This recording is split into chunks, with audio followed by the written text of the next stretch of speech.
या सर्व विश्वामागे एक सर्वव्यापक जीवनतत्व विद्यमान असून त्याला ब्रह्म अथवा ब्रह्मन असे म्हणतात. हे ब्रह्म एक वास्तविकता आहे. आत्मन आणि ब्रह्मन एकच होत. आत्म्याला आपण ब्रह्म आहोत हे ज्ञान होण्यासाठी संसाराचा त्याग करणे आवश्यक आहे.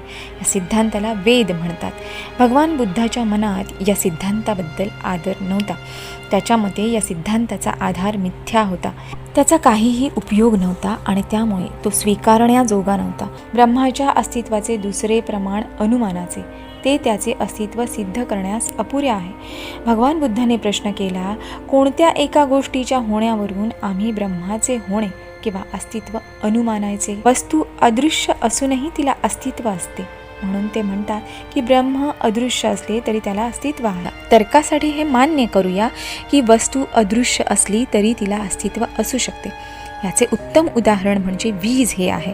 वीज अदृश्य असूनही तिला अस्तित्व आहे, परंतु हा तर्कही पर्याप्त नाही. अदृश्य वस्तूनेही आपले अस्तित्व दुसऱ्या कोणत्या तरी रूपाने प्रकट करणे जरूर आहे. काही एक निष्कर्ष स्थापन करण्यासाठी एक विधान मान्य केले जाते.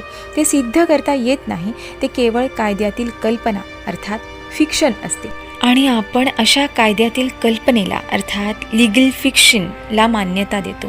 पण आपण अशा कायद्यातील कल्पनेला का मान्यता देतो? कायद्यातील कल्पनेला मान्यता देण्याचे कारण या मान्यतेपासून न्यायाशी सुसंगत असे उपयुक्त परिणाम संभवतात हे आहे. ब्रह्म ही सुद्धा एक कल्पना आहे, परंतु त्यापासून कोणते उपयुक्त परिणाम संभवतात? तिन्हीही वेद जाणणाऱ्या त्या ब्राह्मणांमध्ये एक तरी ब्राह्मण असा आहे काय की ज्याने ब्रह्म प्रत्यक्ष समोरासमोर पाहिले आहे? नाही गौतमा, निश्चितच पाहिलेले नाही. यास्तव ब्रह्म हे वास्तव नसून त्यावर आधारलेला धर्म हा व्यर्थ आहे.